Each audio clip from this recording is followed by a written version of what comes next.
Treachery punished by Ginzberg. From their ambush, the forces of the son of Pharaoh fell upon Asenath and her 600 attendants.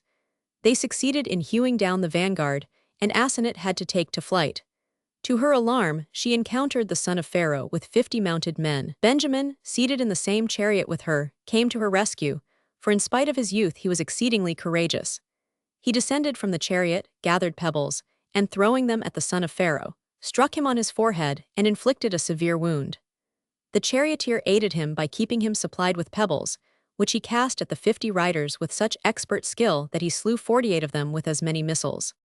Meantime the sons of Levi arrived on the spot and came to Asenath's aid, for Levi, with his prophetic spirit, had seen what was happening, and summoning his 5 brothers he had hastened thither. These 6 attacked the troops in ambush and cut them down, but the danger to Asenath was by no means removed.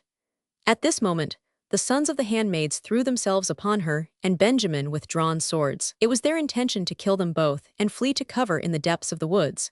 But as soon as Asenath supplicated God for aid, the swords dropped from the hands of her assailants, and they saw that the Lord was on the side of Asenath. They fell at her feet and entreated her grace. She allayed their anxiety with the words, "Be courageous and have no fear of your brethren, the sons of Levi. They are God-fearing men. Do but keep yourselves in hiding until their wrath is appeased." When the sons of Levi appeared, Asenath fell down before them, and amid tears she adjured them to spare the sons of the handmaids and not repay with evil the evil they had meditated. Simon would not hear of making concessions. He insisted that the measure of their sins was full, and they must pay for them with their lives, for they had been the ones that had sold Joseph into slavery and brought down untold misfortune upon Jacob and his sons. But Asenath did not leave off, and her urgent petitions won the day. She succeeded in calming the anger of Simon, and in Levi she had a secret ally, for this prophet knew the hiding place of the sons of the handmaids, and he did not betray it to Simon, lest his wrath be increased at the sight of them.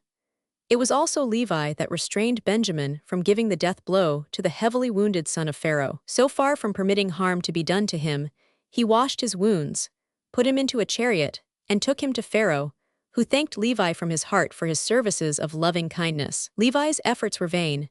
3 days later the son of Pharaoh died of the wounds inflicted by Benjamin, and from grief over the loss of his firstborn Pharaoh followed him soon after, departing this life at the age of 177 years. His crown he left to Joseph, who ruled over Egypt for 48 years thereafter. He in turn handed the crown on to the grandchild of Pharaoh, an infant in arms at the time of his grandfather's death, toward whom Joseph had acted in a father's stead all his life for 3-2.